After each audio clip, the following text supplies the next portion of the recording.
This third beast was followed by a fourth beast, and that fourth beast is a symbol of the Roman Empire. Interestingly enough, Daniel cannot think of any description, any animal in the natural world to describe this beast. Something about this fourth beast defied description. It was just ferocious and mean and powerful. He says, it was dreadful and terrible, and it was exceedingly strong. And for a very significant tie-in to Daniel chapter 2, which is the sort of archetypal prophecy here, it has iron teeth. Iron teeth, which reminds us of the iron legs of Daniel chapter 2. And those iron teeth obviously correspond to the legs of iron in the vision of Daniel 2. And of course, this ferocious, nondescript beast that apparently reigns for a long time corresponds with the iron monarchy of Rome.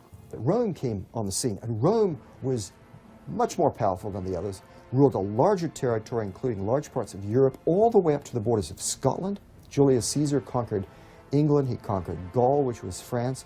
It was a huge empire and very powerful for a very long time. And so what we're finding in Daniel chapter 7 is really just a revisiting or a recapitulation of what we saw in Daniel chapter 2. Babylon, Medo-Persia, Greece, Rome. That's what we see in Daniel 2. When we go to Daniel 7, we see the same progression. Babylon, Medo-Persia, Greece, Rome. He says he was looking at the horns that came out of the beast.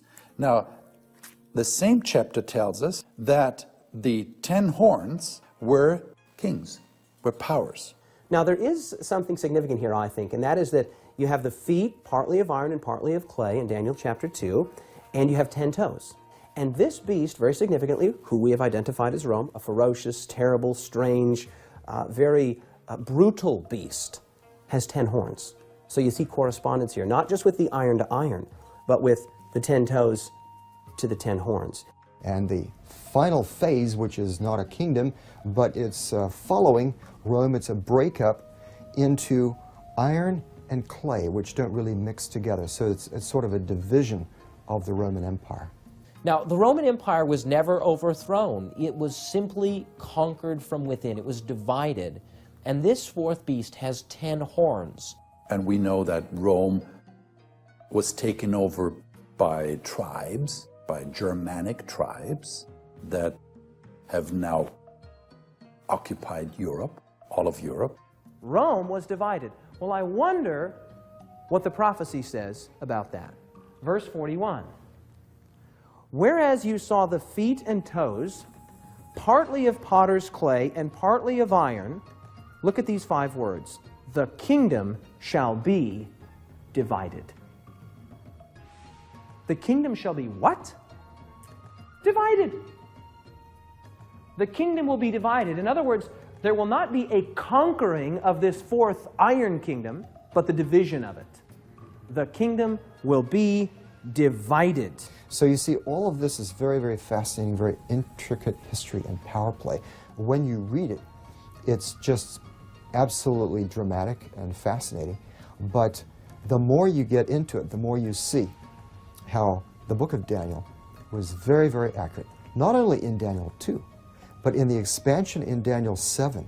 This interpretation of Daniel chapter 7, the lion, the bear, the leopard, the indescribable, scary beast, the fourth beast, this interpretation of that being Babylon, Medo-Persia, Greece, Rome, this is not some fanciful new interpretation. This has actually been a part of Christian interpretation of Bible prophecy for a very long time. For example, when you go to Nuremberg, one of the cities in Germany, you have the Rathaus there. It's the mayor's residence, and there they put up statues of the 4 pictures in stone of these 4 beasts.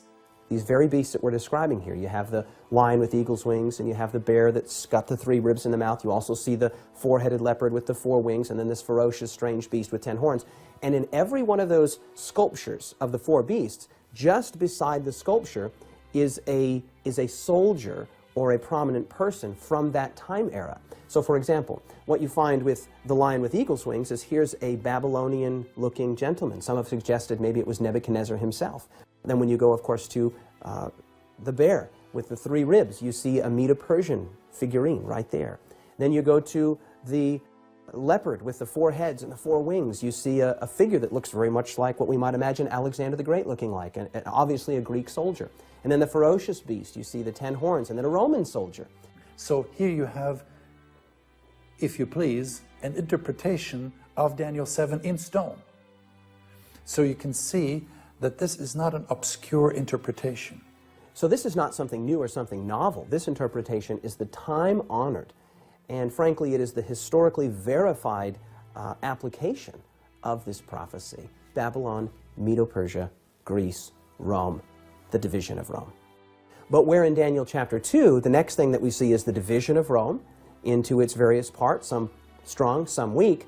We also see that in Daniel chapter 7, but there's some additional information that is here added. And that gets us right to the heart of what we're talking about, and that's the Antichrist.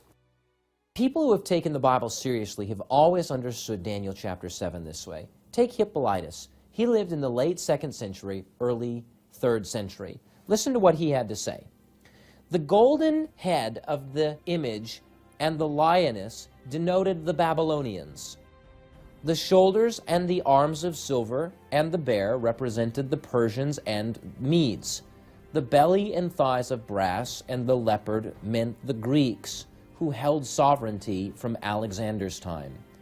The legs of iron and the beast, dreadful and terrible, expressed the Romans, who hold sovereignty at present. The toes of the feet, which were part clay and part iron, and the 10 horns were emblems of the kingdoms that are yet to arise. The other little horn that grows up among them meant the Antichrist in their midst. The stone that smites the earth and brings judgment upon the world was Christ. Hippolytus is saying here very clearly in his day that he is living in the time of that 4th beast, that the 10 kingdoms have not yet arisen, and that the Antichrist has not yet come. And it is truly fascinating that even before our time, hundreds of years ago, this vision was being understood. Was being understood as a description of history foretold. Serious Bible students have always understood where they're at in the flow of human history. Whether it was Jesus making it clear where he was in Daniel's prophecies, or Bible students like Hippolytus understanding where he was in the flow of history, or even us today, knowing that we are living in the time after the division of Rome, after the Antichrist has arisen.